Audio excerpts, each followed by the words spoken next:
acara inti selanjutnya, saya harapkan Bapak Ibu semua, yang khususnya keluarga FS Situbondo, mari kita sama-sama jalani acara proses ini, khususnya untuk tausiah ini menjadi bekal kita, di mana bekal ini salah satunya sebagai penguat iman kita saat kita bekerja saat ini di PT Fasrata Buana. Mungkin itu aja sih, kurang lebihnya waktu tepat saya persilakan. Terima kasih. Bismillahirrahmanirrahim. Assalamualaikum warahmatullahi wabarakatuh. Selamat petang buat Bapak Albert yang sudah bersama-sama dengan kita semua. Alhamdulillahirabbil alamin. Shalatu wassalamu ala asrofil anbiya'i wal mursalin sayyidina wa maulana Muhammadin wa ala alihi wa sahbihi ajma'in. Amma ba'du. Bapak-bapak, ibu-ibu sekalian, juga saya lihat masih muda-muda, mas-mas, mbak-mbak. Alhamdulillah, bukan kebetulan PT Fasrata Buana mempertemukan kita dalam kesempatan kali ini. Karena segala sesuatu, bahkan jatuhnya daun dari pohonnya itu pun sudah diatur sedemikian rupa, sedemikian teliti oleh Allah Subhanahu wa Ta'ala. Juga bukan kebetulan bapak-bapak, mas-mas berada di PT Fasrata Buana.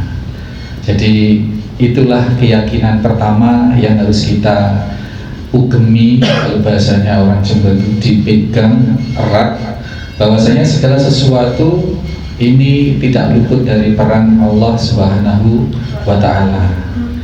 Ya, jadi kalau kita sudah menyadari hal itu, maka dari segi tauhid kita, insya Allah kita sudah memegang itu, dan dipraktekkan dalam bidang apapun. Kalau kita sudah bertauhid, insya Allah kita tidak akan pernah ada masalah. Mbak Sinten, Bu Sinten sih dipegangi uang? Iya, Bu Yanti. Bu Yanti itu dipegangi uang 2 miliar pun. Kalau takutnya bukan ke Pak Riki atau Pak Adi atau Pak Faiz, Pak Albert itu, kalau takutnya sama Pak Albert, Pak Faiz, Pak Riki, Pak Adi, beliau-beliau nggak ada, bisa jadi uang 2 miliar itu akan susut dengan gaib, itu bisa jadi. Tapi karena Mbak Yanti ini memiliki keyakinan, Pak Riki nggak tahu, Pak Adi nggak tahu, tapi Allah tahu. Dan selembar 2 lembar ratusan ribu yang mungkin di antara tumpukan miliaran itu tidak terlihat, tapi Allah maha teliti, maha awas, pasti akan terdeteksi. Tidak hanya dengan teknologi yang sekarang canggih, tetapi teknologi CCTV Allah itu jauh lebih canggih. Jadi kesadaran bahwa kita diawasi oleh Allah Subhanahu wa Ta'ala lahir dari kesadaran jiwa atau hati yang bertauhid. Maka kita PT Fasrata Buana, kita doakan bersama-sama seluruh Indonesia diberi keberkahan, amin Allahumma amin. Karena masih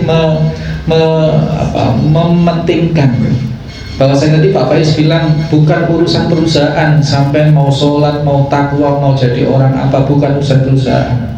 Tapi karena perusahaan ini ingin memberikan sesuatu yang tidak hanya gaji, tidak hanya bayaran, tidak hanya bonus, tapi akan lebih memberi lebih besar dari itu, yakni nilai-nilai ajinya diri, begitu. Maka konteks kita di mana-mana itu, saya lebih suka pakai kata-kata ngaji, Pak Faiz. Ngaji bareng. Jadi ini bukan saya lebih tahu terus ngasih tahu, begitu, enggak. Kita ngaji bareng. Ngaji itu apa? Dari kata aji, Pak Albert, bahasa Jawa, dari aji itu berharga. Ngaji itu berproses bagaimana supaya diri kita itu menjadi lebih berharga. Makanya berproses untuk menjadi aji, itu ngaji. Dalam konteks Islam ya yang kita dalami supaya kita menjadi lebih berharga, kehambaan kita di sisi Allah Subhanahu wa Ta'ala, ya kita harus memahami apa itu tauhid, apa itu akhlak, apa itu syariat.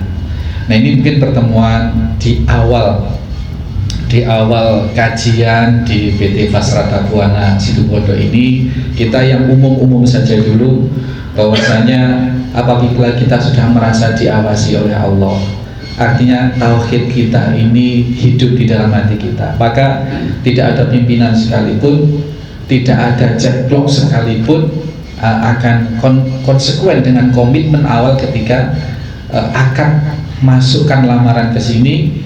Harus bagaimana, hak dan kewajibannya pasti akan ditunaikan, karena yang maha pengawas itu adalah Allah Subhanahu wa ta'ala. Ini kuncinya. Ada satu ilustrasi, narasi cerita seorang yang melamar pekerjaan. Nah, ketika melamar pekerjaan sudah antri, sudah banyak, hari itu mau wawancara dan penentuan diterima atau tidaknya karyawan itu oleh sebuah perusahaan. Nah, ini satu orang ini telat, datangnya telat, semua sudah antri di lantai 2, nunggu dipanggil satu persatu untuk wawancara dan diputuskan nanti hasil wawancara diterima atau tidak diterima. Maka seorang yang datang telat ini masuklah ke gerbang kantor itu. Begitu masuk, begitu parkir sepeda motor, dilihat ada keran itu air, dia netes terus ya. Ini netes, tidak masuk, tidak netes. Tapi tetesannya ini kemudian melebar. Lalu dia berinisiatif, dia tutup rapat keran itu. Dia masuk, padahal dia sudah telat, gitu. Dia sudah telat. Masuklah dia, memasuki pintu utama kantor itu, dilihat ada apa? Kesetnya itu, welcome-nya. Biasanya ya, keset itu ada welcome itu. Itu tulisannya kebalik. Welcome-nya itu menghadap dari sana ke sini. Gitu. Dia balik, Pak. Dia masuk mau ke lantai atas. Nah, di situ ada satu ruangan, jarak ruangan sempit begitu, yang tidak ada apa, sudah terang tapi lampu tetap nyala. Nah, dia perlukan matiin lampu itu. Siapa yang nyuruh? Terus dia naik, Pak. Dia naik. Nah, qadarullah di sana dia naik, terus ada itu pintu pagar yang naik turun itu ada yang tidak dipakai tapi terbuka, terus grendelnya itu buka. Ya, dia berinisiatif untuk nutup dan grendelnya dimasukkan. Nah, setelah dia nunggu, karena dia paling akhir, ya dia nunggu di situ. Satu keluar, satu nunggu panggilan, ya nunggu berita berikutnya, kan begitu biasa wawancara Bapak isi ya, nunggu kabar dari kita akhir. Nah, setelah dia terakhir masuk, dilihatin sama yang supervisor atau apalah itu namanya, bagian personalia atau apa, dilihat. Tidak ditanya apa-apa, cuma langsung ditanya, kapan kamu siap kerja di sini? Kaget, Pak. Sudah datangnya telat, wawancaranya paling akhir, dan dia nggak nyangka dapat pertanyaan seperti itu. Ternyata tadi dari ujung dia datang sampai masuk itu dikontrol oleh CCTV, dan inilah dia dengan inisiatif sendiri tanpa diperintah melihat sesuatu. Saya tak tepak ya, bahasa Madura sini. Saya tak tepak melihat sesuatu yang tidak pada tempatnya.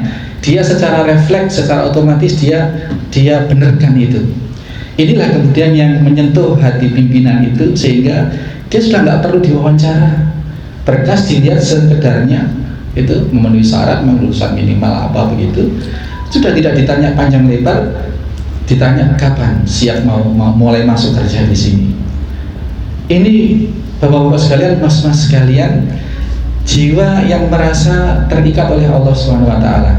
Jadi kalau kita bicara tauhid itu ada tiga ya, ada tauhid namanya tauhid uluhiyah. Tauhid uluhiyah itu adalah persaksian seorang hamba kepada Tuhannya bahwa tidak ada zat yang boleh dan layak untuk diibadahi kecuali hanya Allah Subhanahu wa ta'ala. Dengan kesadaran apa? Dilandasi dengan kesadaran tauhid rububiyah. Rububiyah itu adalah kesadaran, keyakinan yang penuh bahwasanya segala sesuatu ini diciptakan oleh Allah. Segala sesuatu ini diadakan, dipelihara, dimakmurkan. Kalau orang sakit, orang yang bikin sakit itu Allah, yang menyembuhkan Allah. Rabbun itu memelihara. Jadi yang maha memelihara itu Allah Subhanahu wa ta'ala. Tadi sudah kita singgung, daun yang jatuh dari pohonnya, bahkan ngeliuknya berapa kali sampai dia melumah atau murek, itu sudah sepenuhnya di bawah kontrol Sang Rabbul Alamin. Ini tauhid rububiyah. bahwa jenengan kita semua sampai menumpukan ekonominya, maisahnya, mata pencahariannya di PT Fasrata Buana ini di sini, itu sudah kehendak Allah Subhanahu wa taala. Itu penghasilan yang diberikan, bonus yang diberikan itu hakikatnya dari Allah Subhanahu wa taala melalui bagian keuangan, melalui pimpinan dan seterusnya. Sehingga ketika kita menerima segala sesuatu yang baik, yang menyenangkan kita, pasti seorang mukmin yang bertauhid rububiyah pasti ucap pertamanya apa? Ya alhamdulillah, dengan penuh kesadaran bahwa itu karunia Allah, karunia Allah. Sehingga kalau sudah keterikatan kita kepada Allah Subhanahu wa taala, maka dengan sendirinya urusan dengan atasan, dengan sejawat, dengan pelanggan, dengan prospek itu sudah otomatis beres, karena sudah diikat oleh komitmen kepada Allah Subhanahu wa taala sebagai Rabbul Alamin dan sebagai ilah yang hanya diibadahi, yang boleh diibadahi hanya Allah Subhanahu wa taala belaka.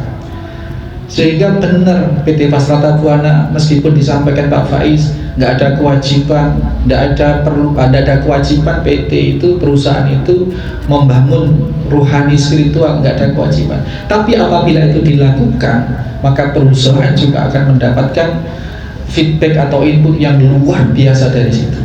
Kalau semua karyawannya itu bertauhid, memiliki rasa takut kepada Allah, memiliki rasa pengabdian yang penuh kepada Allah, maka otomatis karyanya atau kinerjanya otomatis akan sangat bagus, karena sudah tidak butuh penilaian dari manusia, tetapi justru penilaian dari Allah.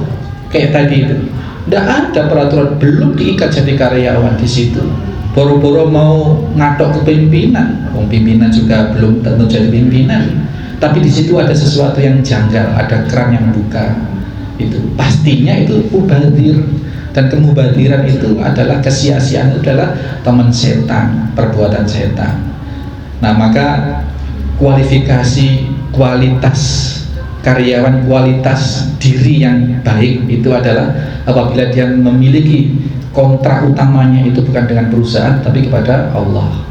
Maka yang dilakukan adalah setiap hari berangkat kerja itu adalah berangkat ibadah.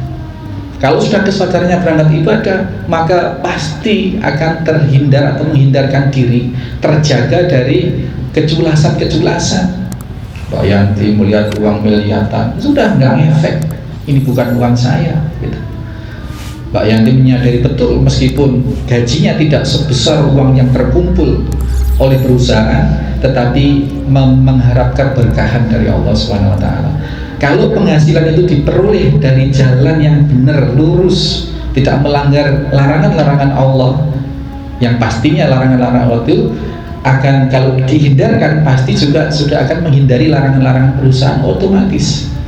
Maka berapapun yang diperoleh akan menghadirkan keberkahan. Berkah itu apa sih? Berkah itu ziyadatul khair, bertambahnya kebaikan dari hasil yang diperoleh. Pedagang meskipun hasilnya banyak tapi dengan curang, menipu dengan timbangan yang tidak betul, bisa jadi hasilnya banyak tetapi karena tidak berkah, maka kebaikannya tidak ditambah oleh Allah, bahkan justru akan jadi malapetaka dalam keluarganya. Anaknya sakit lah, istrinya kenapa-kenapalah, yang pada akhirnya akan mengeluarkan uang lebih banyak dari yang dihasilkan. Kalau berkah, meskipun tidak sebanyak yang dimiliki oleh orang-orang, maka qadarullah, anak tidak usah masuk rumah sakit, tidak usah mengeluarkan biaya untuk beli obat, untuk bayar dokter, karena memang tidak sakit. Inilah keberkahan. Qadarullah, anaknya nurut-nurut, anak istri ibadahnya rajin, anaknya hafal Al-Qur'annya juga bagus di sekolah, misalnya seperti itu. Maka PT Fasrata Buana lebih dari sekedar perusahaan tempat kita mencari uang, adalah ladang ibadah kita. Nah, kalau sudah kesadarannya ke situ, kita merasa diawasi oleh Allah, kita merasa dimintai pertanggungjawaban kepada Allah oleh Allah, pasti kita akan menjauhkan diri dari apa-apa yang dilarang oleh Allah, yang otomatis dilarang oleh perusahaan. Dan selain dengan cara kita menghindarkan apa-apa yang dilarang, pastinya ketika berangkat kerja kita itu bermotif atau berdasarkan niat ibadah, tentu di dalam melaksanakan pekerjaan itu pun juga tidak akan meninggalkan perintah-perintah wajib dari Allah Subhanahu wa Ta'ala. Kalau sudah setengah 12, sudah mu'alik gitu, sudah tarhim, itu dimanapun, sedang ke kecamatan manapun gitu, di sebaran situ Bondo itu tidak ada yang tidak ada masjid, tidak ada yang tidak ada musola. Itu dalam rangka apa? Dalam rangka kita ngedemesin lah istilahnya. Mulai jam 8 jam pagi, setelah cek vlog ini apel, mungkin ada pengarahan, kemudian berangkat. Terutama yang sales yang keluar, yang di lapangan ini terutama. Itu sudah bismillah, setiap langkah yang kita ayunkan bernilai ibadah. Setiap transaksi, setiap prospek yang kita datangi, bismillah, niat ibadah. Meskipun suatu saat prospek itu menolak misalkan tawaran kita, tapi nilai keberkahannya, ibadahnya itu tetap tercatat oleh Allah. Tidak ada yang sia-sia, tidak ada yang sia-sia.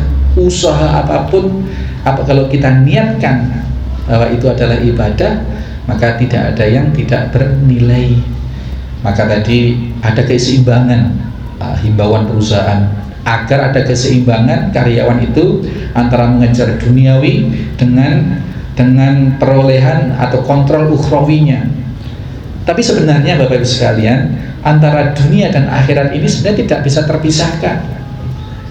Bagaimana kita bisa menduniakan akhirat dan mengakhiratkan dunia?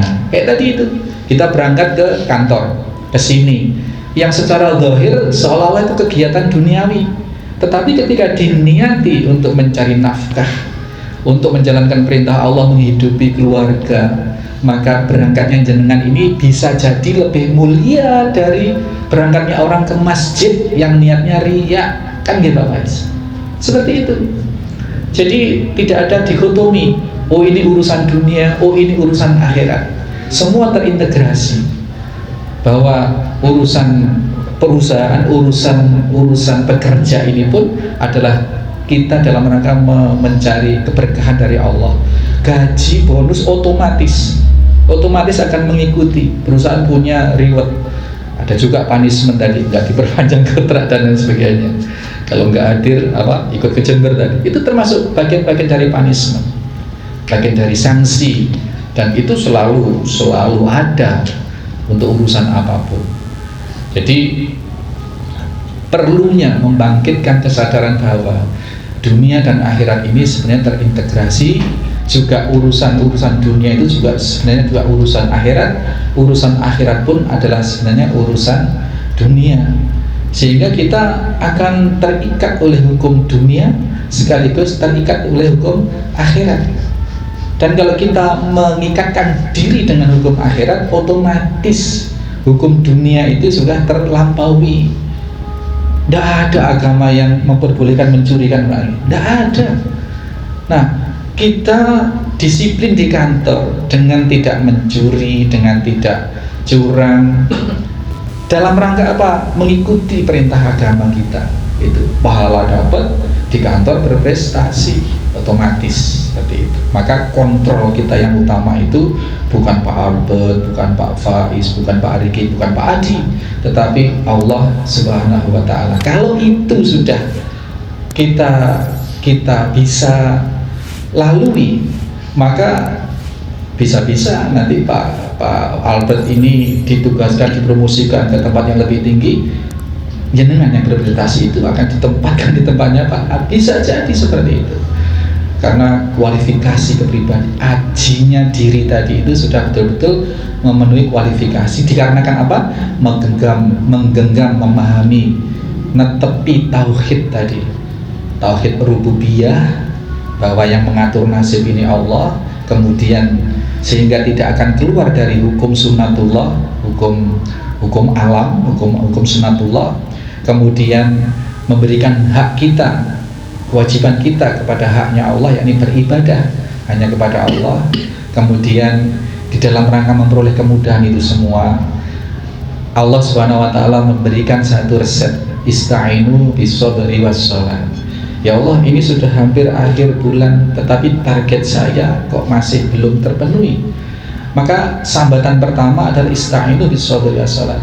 Jadikanlah sabar dan sholat sebagai penolong. Maka insya Allah mudah-mudahan setelah ini kalau ada karyawan PT Fasrat Abuana yang muslim, yang sholatnya masih ogah-ogahan, insya Allah mudah-mudahan lebih kenceng ya, insya Allah.